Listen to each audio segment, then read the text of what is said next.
1994 August 8-ന് മണിപ്പൂരിലെ east Imphal എന്ന ഗ്രാമത്തിലായിരുന്നു സായിക്കോ മീരാബായി ചാനു ജനിച്ചത്. പാവപ്പെട്ട ഇടത്തരം കുടുംബമായിരുന്നു. ചെറുപ്പത്തിലെ ഭക്ഷണം പാകം ചെയ്യാനുള്ള വിറകുകൾ കാട്ടിൽ പോയിട്ടായിരുന്നു ചാനുവും സഹോദരന്മാരും ശേഖരിച്ചിരുന്നത്. സഹോദരന്മാർക്ക് പോലും പറ്റാത്ത കനമുള്ള വിറകുകൾ ചാനുവായിരുന്നു ശേഖരിച്ചത്. 12 വയസ്സുള്ളപ്പോൾ തന്നെ ഒരു സ്പോർട്സ് പേഴ്സൺ ആകണമെന്നായിരുന്നു ഏറ്റവും വലിയ ആഗ്രഹം. ആർച്ചറി ആയിരുന്നു തിരഞ്ഞെടുത്തത്. അവിടെ വെച്ച് ലെജൻഡറി മണിപ്പൂരി വെയിറ്റ് ലിഫ്റ്റർ ആയിരുന്ന കുഞ്ചിറാണി ദേവിയെ കുറിച്ച് അറിയാൻ ഇടയാക്കിയത്. അവരുടെ വീഡിയോസുകൾ നിരന്തരം കണ്ടുകൊണ്ടിരുന്നു. അവർക്ക് സാധിക്കുമെങ്കിൽ എന്തുകൊണ്ട് എനിക്ക് സാധിച്ചുകൂടാ എന്ന് സ്വയം ചോദിച്ചു.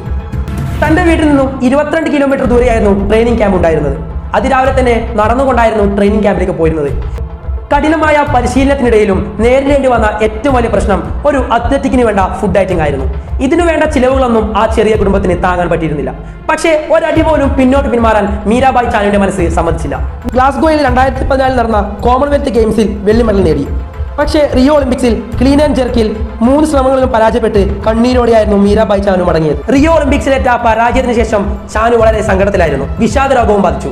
പക്ഷേ ഇതിൽ നിന്നെല്ലാം ഒരു ഫിനിക്സ് പക്ഷിയെ പോലെ പറന്നുയരുന്നതാണ് പിന്നീട് നമ്മൾ കണ്ടത്. 2016 ഗുവാഹത്തിയിൽ നടന്ന സാഫ് ഗെയിംസിൽ വനിതകളുടെ 48 കിലോ വിഭാഗത്തിൽ സ്വർണം നേടി. ചാനു ലോക 2ാം നമ്പർ താരമായി. 2017 ലോക ചാമ്പ്യൻഷിപ്പിലും 2018 നടന്ന കോമൺവെൽത്ത് ഗെയിംസിലും സ്വർണ്ണ മെഡൽ നേടി. 2018 നടുവേദന പ്രശ്നമായതോടെ 48 കിലോ വിഭാഗത്തിൽ നിന്നും 49 കിലോ വിഭാഗത്തിലേക്ക് മാറേണ്ടി വന്നു. വലത്തെ തോളിന്റെ ബലക്കുറവ് പരിഹരിക്കപ്പെട്ടത് മുൻ ഭാരോദ്വഹന താരവും US-ൽ ഫിസിയോതെറാപ്പിസ്റ്റുമായ ഡോക്ടർ ആരൺ ഹോസ്റ്റിക്കിന്റെ നേതൃത്വത്തിൽ നടത്തിയ ചികിത്സയോടെയായിരുന്നു. ഇവയൊക്കെ മറികടന്ന് ചാനു നേടിയ ഈ വെള്ളി മെഡലിന് സ്വർണത്തേക്കാൾ തിളക്കമുണ്ട്.